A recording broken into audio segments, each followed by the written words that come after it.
Captain Zeftar's forearms trembled as he watched the massive Vorth warships close in on his science vessel. The bridge of the research ship, Gentle Current, buzzed with panicked chittering from his crew. Through the transparent aluminum viewport, the enemy fleet looked like hungry predators stalking wounded prey. "Sir, they're charging weapons," reported his communications officer, her feathers ruffled with fear. "Multiple targeting locks on our position." Zeftar's species, the Kethani, were known throughout the galaxy as peaceful explorers. Their light blue skin and delicate features reflected their gentle nature. They had discovered 17 new worlds in the past cycle, all while avoiding conflict. But now, deep in uncharted space, they faced the galaxy's most brutal species. The Vorth were everything the Kethani were not. 8 feet tall, with thick gray hide and massive claws, they conquered worlds for sport. Their ships were built for war, covered in weapon ports and armor plating. Where Kethani vessels curved gracefully like flowing water, Vorth ships jutted at sharp angles designed to intimidate. "How long until they reach firing range?" Zeftar asked, his voice steady despite his fear. 3 minutes, Captain," replied his navigator, a young male whose tail twitched nervously. The Gentle Current had been mapping star systems near the galaxy's edge when the Vorth appeared. Their faster ships had cut off all escape routes. Zeftar's vessel was built for research, not battle. They had basic shields and no weapons beyond mining lasers. "Sir, incoming transmission from the lead Vorth ship," his communications officer announced. "Put it through." The view screen flickered, showing the scarred face of a Vorth commander. Battle scars covered his gray hide, and his yellow eyes burned with cruel intelligence. "Kethani vessel, you have violated our territory. Surrender your research data and prepare to be boarded. Your crew will serve as laborers in our mines." Zeftar knew what that meant. The Vorth mining colonies were death sentences. Few species survived more than a year in their brutal conditions. "Respectfully, Commander, these are uncharted systems. No territorial claims exist here under galactic law." The Vorth's laugh sounded like grinding metal. "We make our own laws, little bird. You have 2 minutes to comply." The transmission ended, leaving the bridge in tense silence. "Captain," whispered his science officer, "the research data includes our recent discoveries. If they get it, they'll know about the inhabited systems we found. 3 billion peaceful beings live on those worlds." Zeftar's blood ran cold. The research contained coordinates to several worlds where primitive species were just developing space travel. If the Vorth learned those locations, entire civilizations would fall. "Delete all navigation data," he ordered. "Purge everything about our recent discoveries." "Sir, that's against regulation. The Science Council expects full reports." "The Science Council doesn't face extinction today," Zeftar snapped. "Do it!" As his crew scrambled to delete their findings, Zeftar stared at the approaching warships. In minutes, they would all be dead or worse. The peaceful Kethani had no allies with military power. The galaxy's other species feared the Vorth too much to intervene. "Captain, data purge complete," reported his science officer. "But, sir, they can recover deleted files if they capture our computers intact." "Then we make sure they can't." Zeftar's decision crystallized. "Prepare to overload the main reactor. If we're going to die, we die protecting those worlds." "Sir, wait!" his communications officer called out urgently. "I'm detecting something on long-range sensors. Ships approaching from the outer system." Zeftar's hearts sank. More Vorth vessels meant their sacrifice would be meaningless. The enemy would simply recover their data from the backup ships. "How many vessels?" he asked. I can't tell. The sensor readings are strange. The ships don't match any known configurations in our database." On the view screen, the lead Vorth commander appeared again. His expression showed confusion rather than triumph. Unknown vessels, identify yourselves immediately. This is Vorth space. Withdraw or face destruction. A new voice answered the Vorth's demand. It spoke in Galactic Standard, but with an accent none of them recognized. Vorth vessels, this is Admiral Sarah Chen of the Terran Fleet. We received a distress signal from this location. State your intentions regarding the civilian ship. Zeftar had never heard of Terrans before. The voice belonged to a female, and something in her tone suggested barely controlled anger. Terrans. The Vorth commander's voice carried uncertainty. Your species is unknown. Withdraw from this system. The vessel you detected violated our territory. Negative, Vorth commander. Our sensors show this system as uncharted space. The ship you're threatening appears to be a scientific vessel with minimal defensive capabilities. Explain your hostile actions. The Vorth commander's face twisted with rage. You dare question the Vorth Empire? Prepare to join the scavengers in death. Is that a threat? Admiral Chen's voice went ice cold. Interesting. Combat stations, all ships, weapons free. Zeftar watched his sensors in amazement. Dozens of ships had appeared from seemingly nowhere.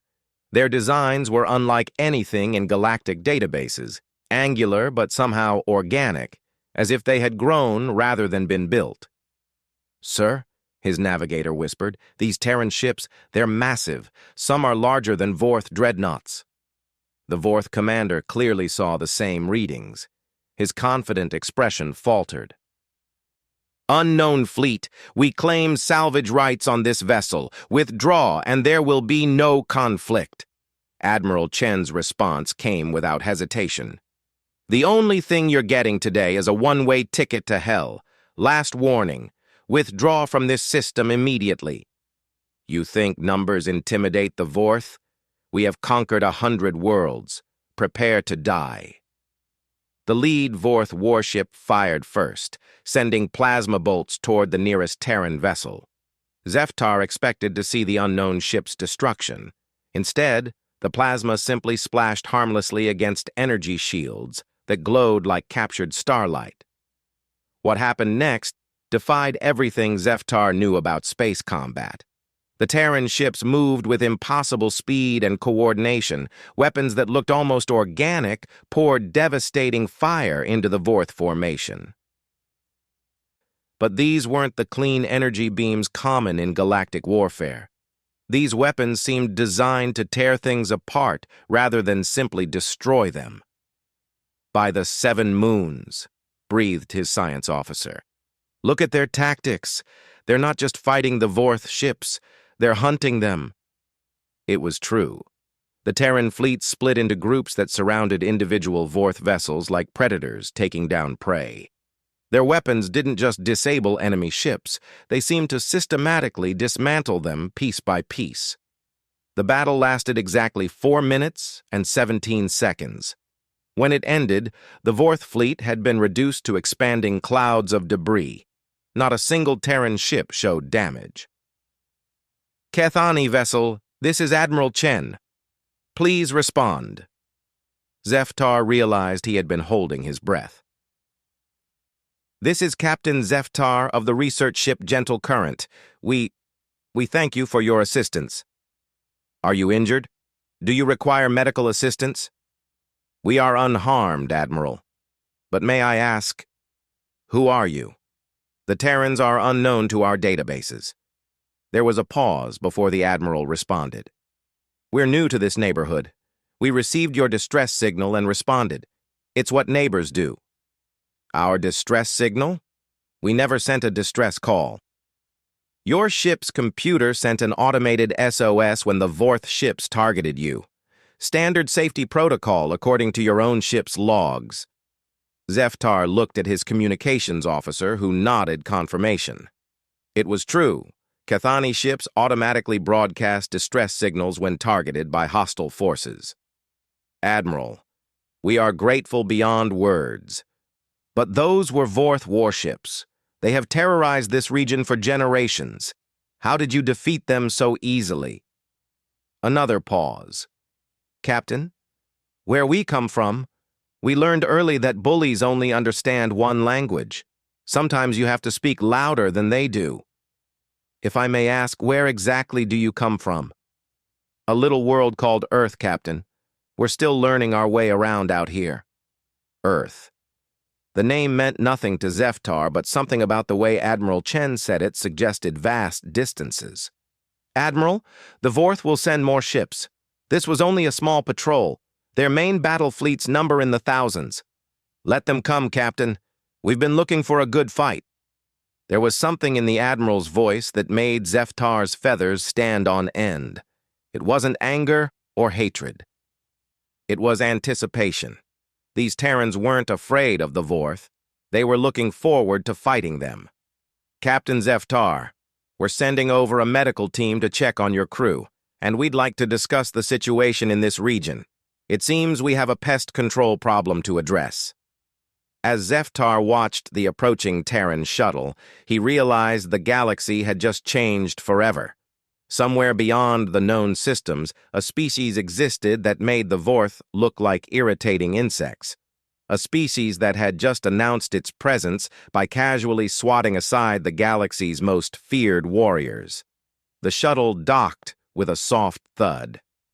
Through the airlock window, Zeftar caught his first glimpse of a Terran. The medical officer was shorter than a Vorth, with smooth skin and soft features. She looked almost fragile compared to the galaxy's warrior species.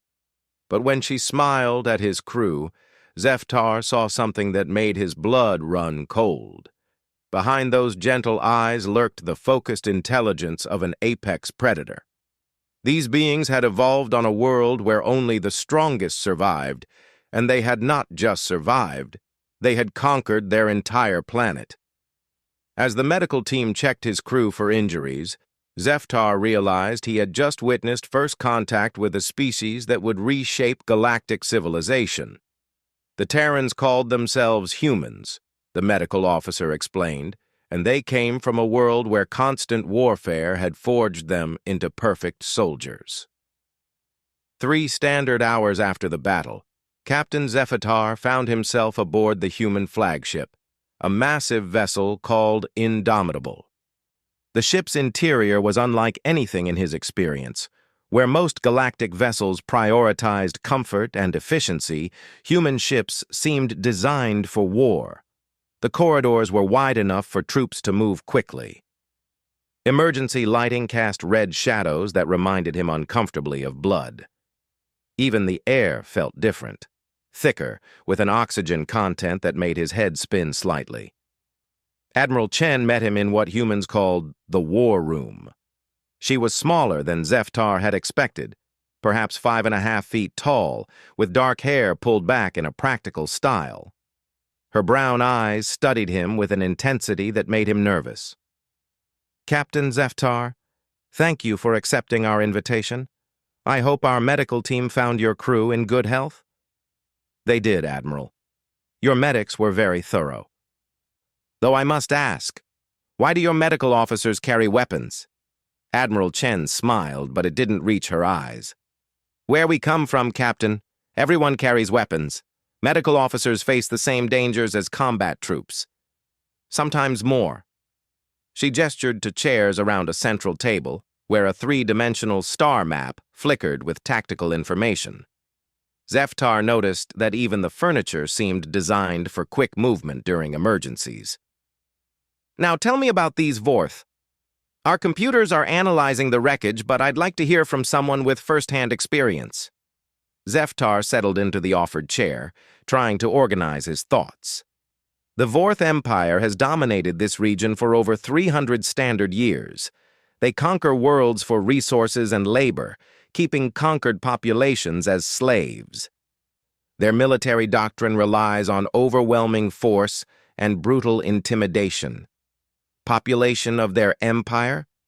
Roughly 40 billion across 67 worlds. Their fleet numbers approximately 8,000 vessels of various classes. Admiral Chen made notes on a device that looked more like a weapon than a computer. What about their technology level? Advanced plasma weapons, quantum shielding, faster-than-light drives capable of crossing this region in days rather than weeks. Their dreadnoughts mount weapons that can crack planetary crusts. Interesting. Admiral Chen's tone suggested she found the Vorth capabilities quaint rather than threatening. What about their tactics? Brutal efficiency. They target civilian populations first to break enemy morale, orbital bombardments, systematic destruction of infrastructure. They prefer surrender to battle when possible. And other species in this region? Why hasn't anyone stopped them? Zeftar's feathers drooped. Fear, mostly. The galaxy's major powers avoid this region entirely. Smaller species like mine lack the military capability to resist. The Vorth have made examples of those who tried. Admiral Chen leaned back, her expression thoughtful. Captain, may I ask about your people's history?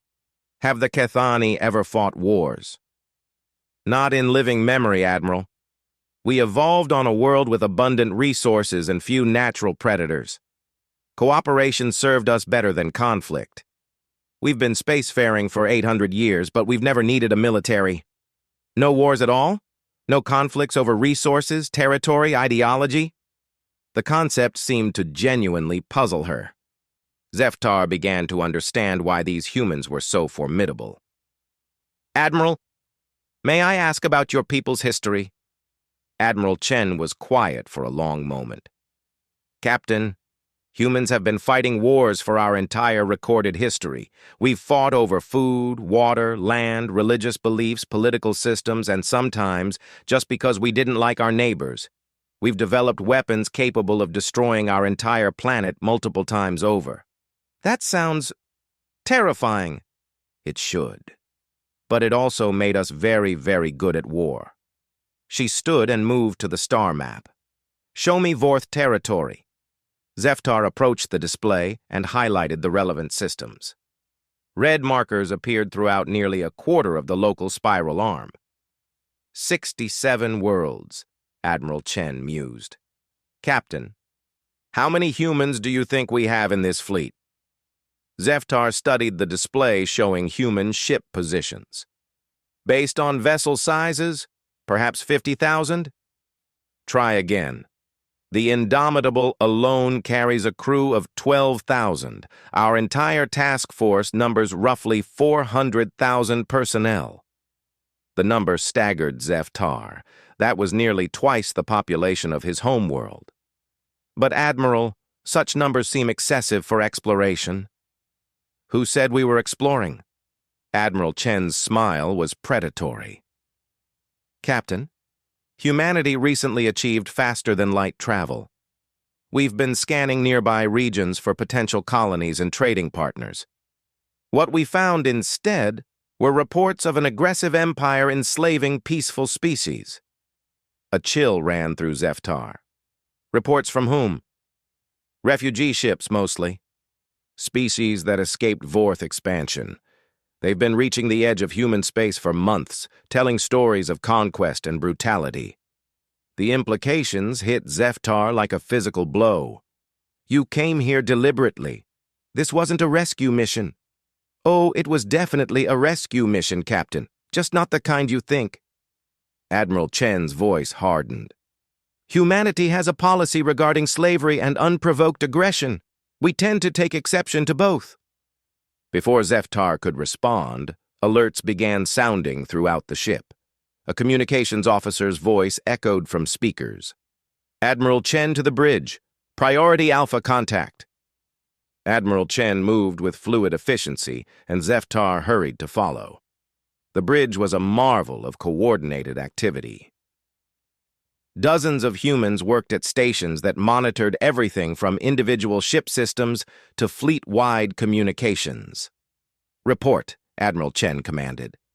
Ma'am, we're detecting a massive fleet approaching from Vorth space. Initial count suggests over 200 vessels, including at least 12 dreadnoughts. Admiral Chen studied the tactical display. Time to intercept? 6 hours at current approach speed. Broadcast a message to all ships. Combat Readiness Alpha. Begin deployment of long-range sensor networks.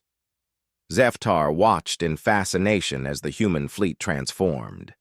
Ships that had been arranged in loose formation quickly moved into complex battle configurations. Smaller vessels took advanced positions, while massive battleships anchored defensive lines. "Admiral," he ventured, 200 Vorth ships represent a significant portion of their total fleet. Are you certain your 400 vessels can handle such numbers? Admiral Chen looked at him with surprise. "Captain, we have 47 ships in this task force, not 400. But you said 400,000 personnel? Different species calculate crew requirements differently, Captain. Humans pack a lot of capability into relatively few hulls." The revelation was staggering. 47 ships against 200, and the humans seemed confident of victory. "Ma'am," called the communications officer, "incoming transmission from the Vorth fleet. Audio only." "Put it through." A harsh voice filled the bridge. "Human vessels, this is Fleet Admiral Krasgoth of the Vorth Empire. You have destroyed Imperial property and interfered with sovereign territory. Surrender immediately or face total annihilation."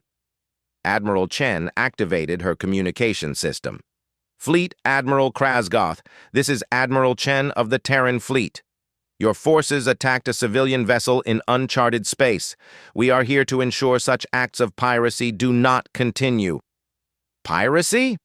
The Vorth's laugh was like grinding metal. "We are the Vorth Empire. We take what we please. Your pathetic fleet will burn like all who oppose us. Fleet Admiral, I'm going to give you one chance. Withdraw your forces from this system and release all slaves currently held in your territory. Refuse, and we'll do this the hard way." The response was immediate. "You dare make demands of the Vorth? We have conquered 100 worlds. Your tiny fleet will provide entertainment for my crews." "I was hoping you'd say that." Admiral Chen's voice carried anticipation. "All ships, you are free to engage. Target selection is discretionary. Try to leave a few intact for intelligence gathering." Zeftar watched the tactical display as 47 human ships moved to engage over 200 Vorth vessels. By every logical calculation, the humans faced impossible odds. The battle began at maximum weapons range. Vorth plasma cannons reached out across thousands of kilometers, filling space with deadly energy. The human response was immediate and overwhelming. Where Vorth weapons were designed to destroy, human weapons seemed designed to terrorize. Missiles that changed course mid-flight to strike from unexpected angles. Energy beams that carved through armor like it was paper. Projectile weapons that fired solid metal slugs at significant fractions of light speed. But what amazed Zeftar most was the coordination. Every human ship moved as part of a greater whole, like organs in a single body. When Vorth forces concentrated on one target, two others would appear in their blind spots.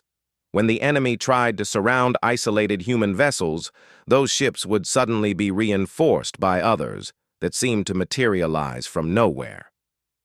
"Admiral," Zeftar asked quietly, "how long have your people been preparing for this battle?" "Honestly, about 3,000 years. We've been fighting fleet action since before we left our home system." The truth was becoming clear to Zeftar. Humanity hadn't just stumbled upon advanced military technology. They had evolved it through constant warfare. Every system, every tactic, every weapon had been tested in actual combat against equally determined opponents. Within 30 minutes, the Vorth formation began to collapse. Ships that had terrorized this region for centuries were being systematically destroyed by a force less than a quarter their size. The few Vorth vessels that attempted to retreat found their escape routes blocked by human ships that had somehow anticipated their movements.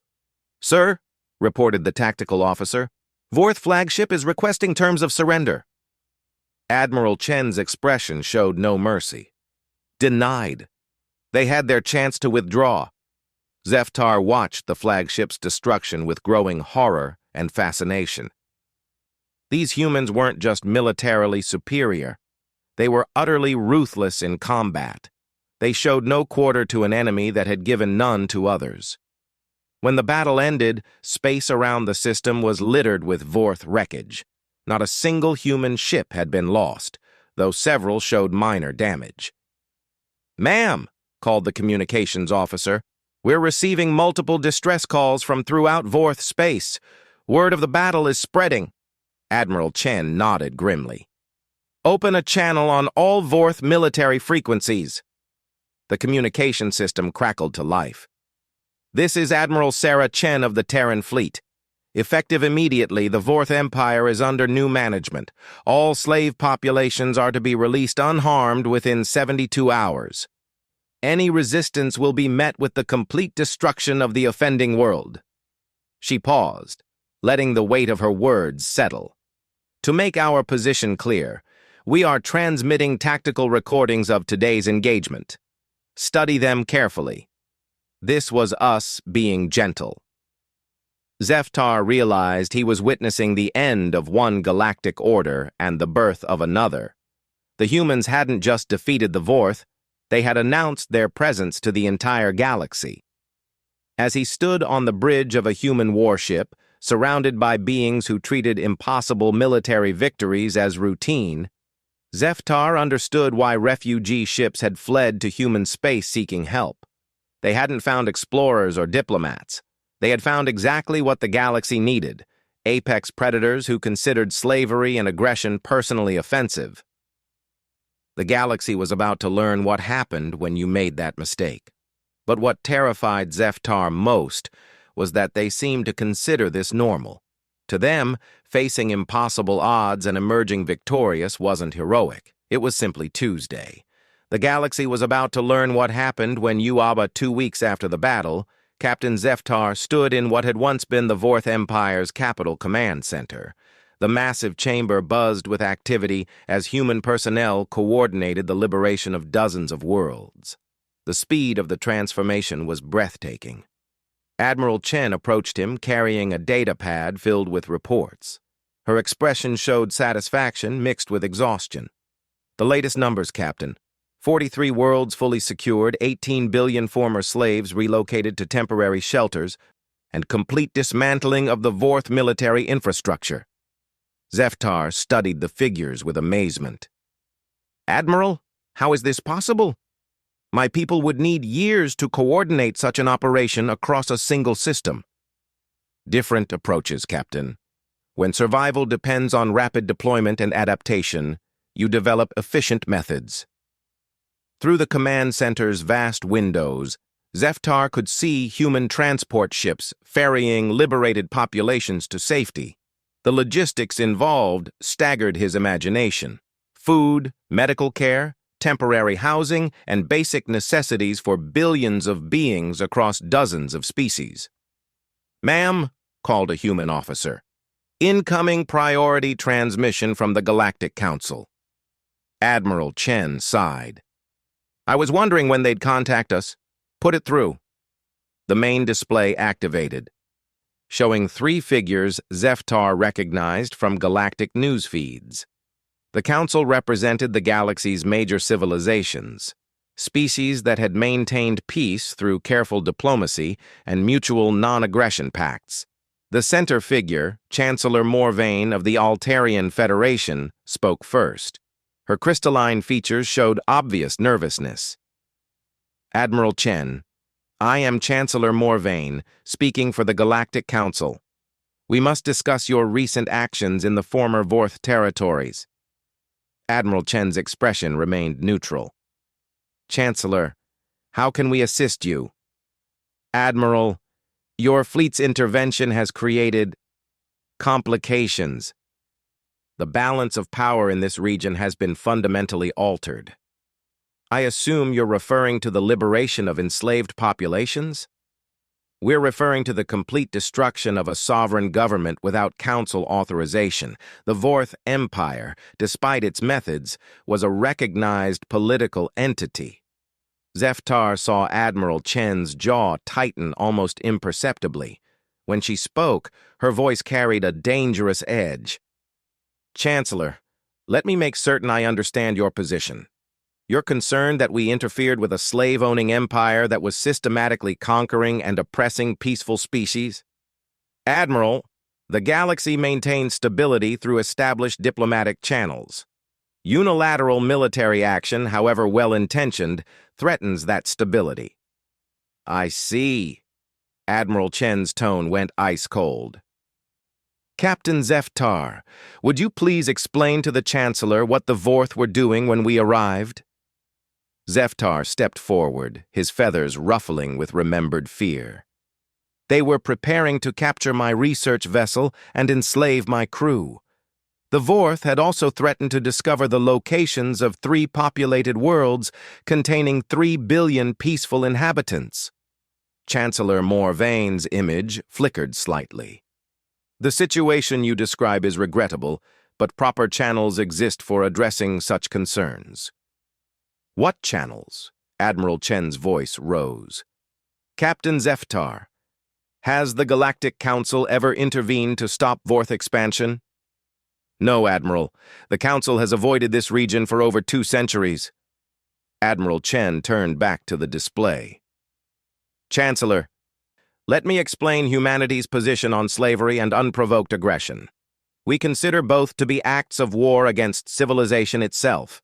When we encounter either, we respond accordingly. Admiral, surely reasonable beings can find diplomatic solutions to such problems. Chancellor, I'm going to share something with you. Admiral Chen activated a different display, showing a 3-dimensional representation of a blue-green world.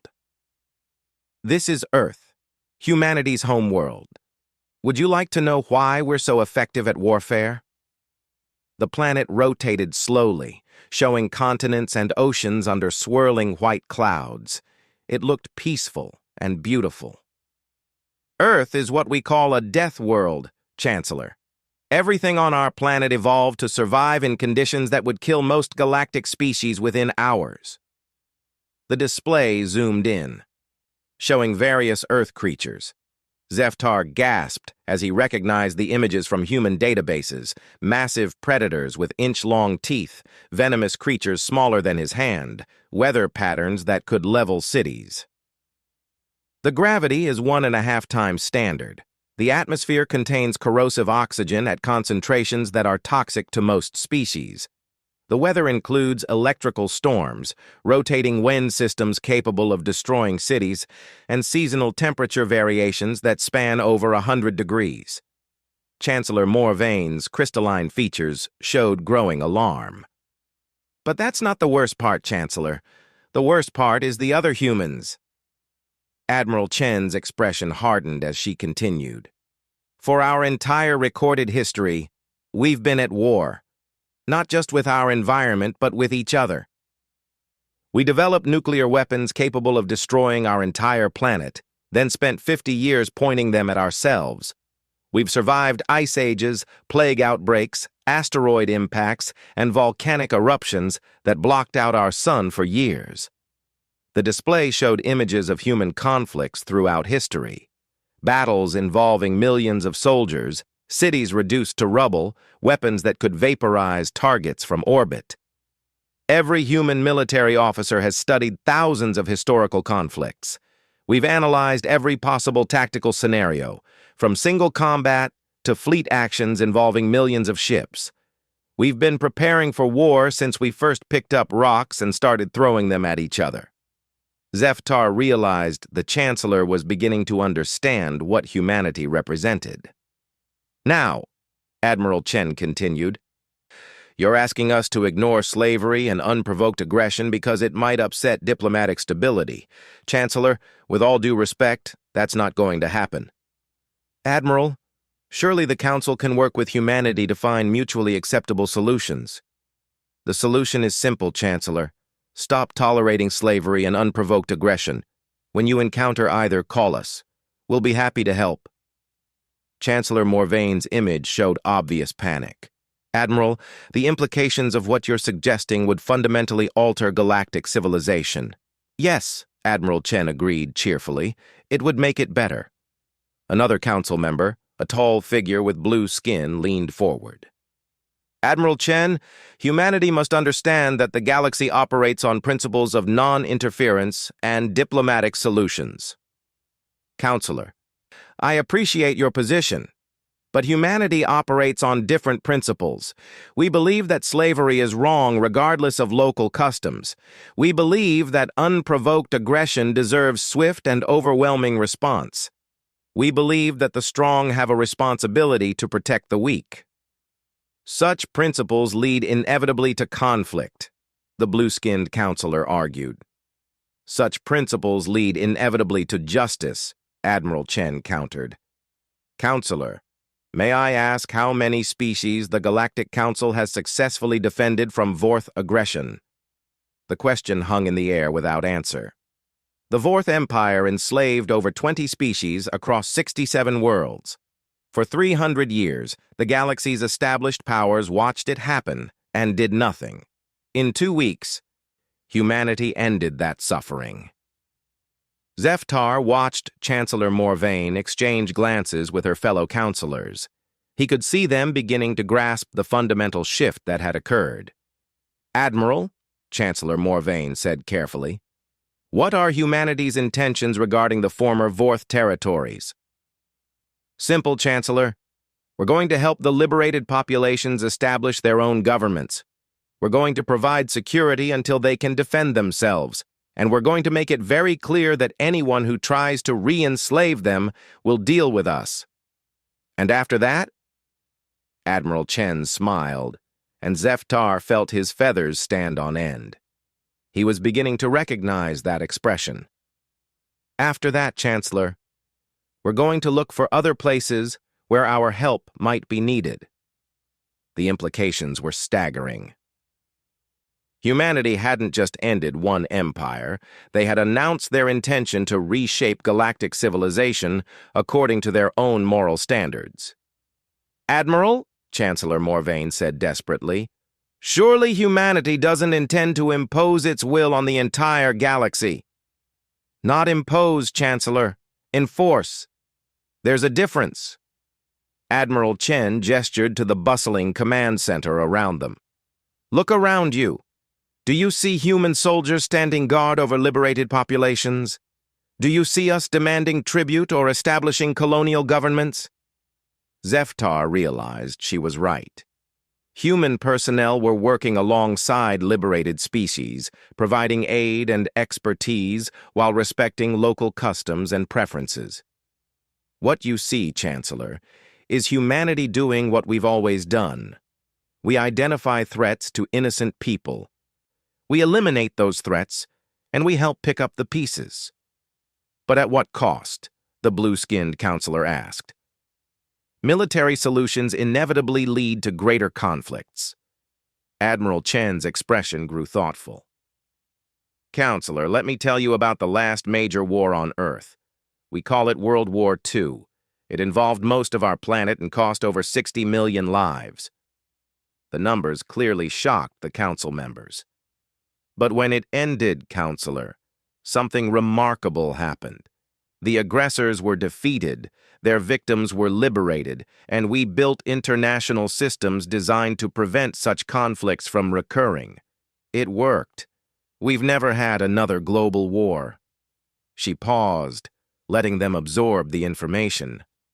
Sometimes, Counselor, the only path to lasting peace runs through total victory over those who threaten it. Zeftar saw the moment when the council members fully grasped what they faced. Humanity wasn't just militarily superior. They were morally committed to using that superiority to reshape the galaxy according to principles of justice and protection for the weak. Chancellor, Admiral Chen said gently, the galaxy has a choice. It can work with humanity to establish a new order based on justice and protection of innocent life. Or it can continue tolerating slavery and aggression while we handle such problems unilaterally. Admiral, you're essentially demanding that the galaxy adopt human moral standards. No, Chancellor, we're demanding that the galaxy adopt universal moral standards. No slavery, no unprovoked aggression, no oppression of the weak by the strong. These aren't human concepts. They're basic principles of civilized behavior. The transmission ended with the council members promising to consider humanity's position. Zeftar suspected they would be considering it very carefully.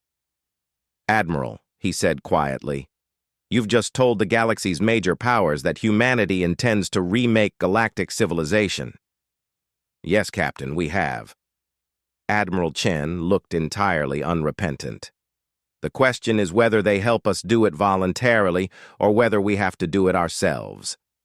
As Zeftar looked around the command center, watching humans coordinate the liberation of dozens of worlds, he realized the galaxy had reached a turning point.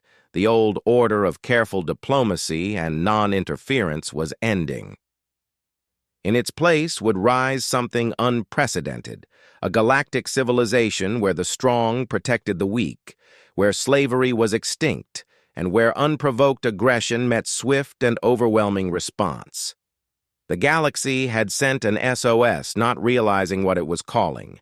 It had awakened a species that considered justice worth fighting for and possessed the military capability to enforce their beliefs across an entire spiral arm. Zeftar suspected future historians would mark this day as the beginning of the human era. And despite everything he had witnessed, despite the awesome display of human military power, he found himself looking forward to seeing what they would build. After all, any species that could end slavery across 67 worlds in 2 weeks might just be capable of creating something wonderful from the ashes of the old galaxy. The Deathworlders had come, and the galaxy would never be the same, akin a sleeping death world.